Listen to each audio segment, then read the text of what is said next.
नारीस्तनभर नाभिदेशं दृष्ट्वा मागामोहावेशम् एतन्मासवसादिविकारं मनसि विचिन्तयं वारं वारं भज गोविन्दं भज गोविन्दं गोविन्दं भज मूढ़मते।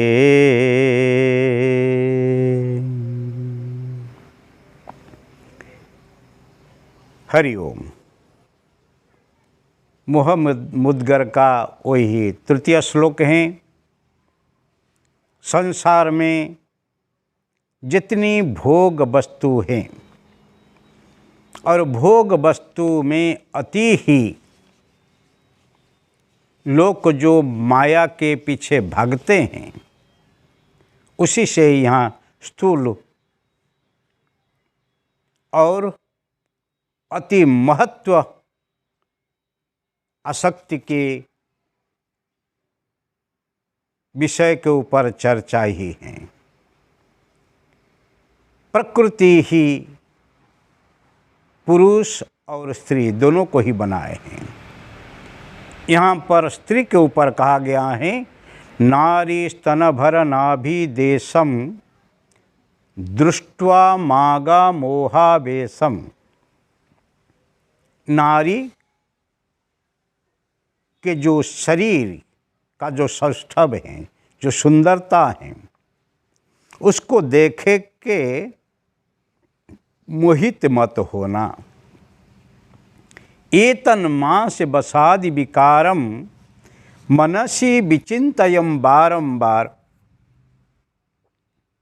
वो लोही चमड़ी और मांस रुधिर की जो ही एक समन्वय है, इसको ही मन में बारंबार विचार कर से उससे बचना। केवल स्त्री के प्रत्याकर्षित होना, यहाँ पर वो बात नहीं है। स्त्री पुरुष को प्रत्याकर्षित होती हैं और पुरुष स्त्री के प्रति आकर्षित होता है। वो दोनों में एक दूसरे के तरफ आकर्षण है, वो नेगेटिव पॉजिटिव जैसे हैं। इसलिए सारा संसार एको हम बहुश्यामः, मैं एक हूँ अनेक बनूं। जब ये विचार एक बार ही आ जाता है, फिर ब्रह्म आश्रिता माया को लेके परमात्मा स्वयं ही संसार को ही विस्तार किए हैं। इसलिए प्रकृति के कोने कोने में आकर्षण है, उसी के पीछे तो परमात्मा की असीम कृपा है, ब्रह्म का ही आधार है। इसलिए ब्रह्माश्रिता माया है। प्रकृति पुरुष के खेल जगत में कण कण में ही है। भले इलेक्ट्रॉन प्रोटॉन हम कहते हैं साइंस में, और यहाँ पर कहते हैं जो प्रकृति और पुरुष, ऐसे ही एक दूसरा के प्रति आकर्षण नहीं हो तो फिर वो जो शक्ति का संचार होता ही नहीं। इसलिए जीवन के संचार लेने के लिए एक ही जरूरी है। इसलिए यहाँ पर जो आकर्षण है, एक दूसरा के प्रति आकर्षण है तो समाज है। वो एक दूसरे पर आकर्षण नहीं हो तो, परंतु वो सत्य नहीं है, वो हमारा जीवन का ध्येय नहीं है। उसी से ही भले हम अपने जो अभिनय होते हैं, ऋणानुबंध के साथ हम मिलते हैं, परंतु उसी को जीवन का ही ध्येय मान के हम बैठ जाएंगे तो फिर निश्चित ही भूल ही होगा। इसीलिए वो भूल को ही जीवन का ही ध्येय को छोड़ के भूला पड़ना वो ही ठीक नहीं है। और संसार में जब हम रहते हैं, सार क्या है? एकम सारम हरि कीर्तनम, एकम सारम ब्रह्म दर्शनम, एकम सारम आत्म चिंतनम। आत्मचिंतन करके, ब्रह्म दर्शन करके और हरि कीर्तन करके जीवन का ही जो ध्येय है इसको पा लेना।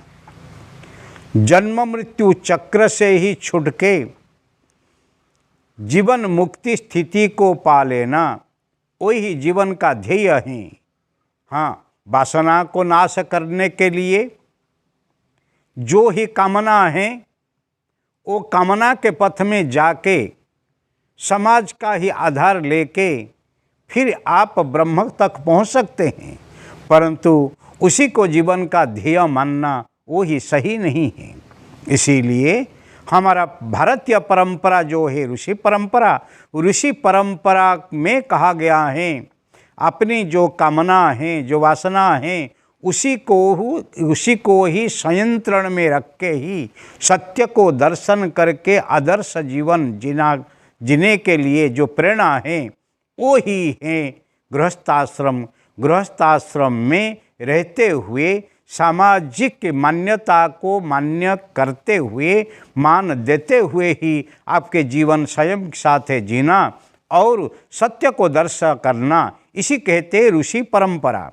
ऋष्यन्ति जानन्ति सत्यम यह स ऋषि, जे सत्य को ही देखते हैं और जानते हैं और जीवन जीते हैं वही ही ऋषि होते हैं। इसलिए हम सबका ही जो परंपरा, जो वंश परंपरा की जो निशानी है, जिसको हम गोत्र कहते हैं, कोई ना कोई ऋषि का नाम है और वो ऋषि का नाम से ही आम ही जाना जाता है। मूल तो ही कश्यप हैं, दिति और दीति जो होते हैं, जिसी को किसी कुल का ही गोत्र मालूम नहीं होता है, वो कश्यप ऋषि का नाम लेते हैं। और कश्यप ऋषि की दो पत्नी हैं, एक नाम दिति है और दूसरे का नाम अदिति है। और दिति के जो वंशधर हैं इसको दैत्य कहते हैं, राक्षस कहते हैं, और अदिति के वंशधर जो होते हैं वो आदित्य कहते हैं, देवता कहते हैं। ऐसे हमारे भारतीय परंपरा में इसको मानते हैं। परंतु हर एक कुल में कोई ना कोई तो एक मूल पुरुष हैं, जो पुरुष को ही हम कहते हैं ऋषि, और वो ऋषि ही सत्य को जाने हैं और उसी परंपरा में से हम सब आए हुए हैं। इसलिए हम गोत्र रूप में उनको ही याद करते हैं और हमारा पूर्वजों को, हमारा पितृपुरुष को हम पिंडदान करते हैं। वही ही श्राद्ध की परंपरा है। श्रद्धा से ही पूर्व पुरुषों को याद करना ही श्राद्ध है, और वो श्राद्ध करते हुए ही हम हमारा पूर्ण वंश परंपरा की जो वटवृक्ष है उसको याद करते हैं। वंश परंपरा की जो विस्तार है उसको हम याद करते हैं। इसलिए कहते हैं ऊर्ध्वमूलम मध शाखा। ऊर्ध्वमूल हमारा सबका ही ऊर्ध्वमूल है। इसलिए कहा जाते हैं सुनंत सर्वे ऋषियस्य पुत्राः, हम सब ऋषि के पुत्र हैं। सुनो जानो, आप सब हैं ऋषि के संतान हैं, और ऋषि को याद करते हुए ही हमारा जीवन ही व्यतीत हो। और हमारा वासना को नाश करने के लिए भले स्त्री पुरुष के तरफ, पुरुष स्त्री के तरफ जो पारिवारिक जो व्यवस्था है, पारिवारिक जो सामाजिक मान्यता है और जो ही संरचना है उसको ही स्वीकार करते हुए ही जीवन जीना और सत्य को जान के ही अपने जीवन में जीवन मुक्त स्थिति को पाना, वही जीवन का लक्ष्य है, ऋषि है। इसीलिए रे मन भज गोविंदम, भज गोविंदम, गोविंदम भज मूढ़मते। रे मूढ़मती, गोविंद को भजन कर, तेरे सब कर्म के पीछे केवल ईश्वर स्मरण और जीवन की मुक्ति ही ध्येय होनी चाहिए। हरि ओम।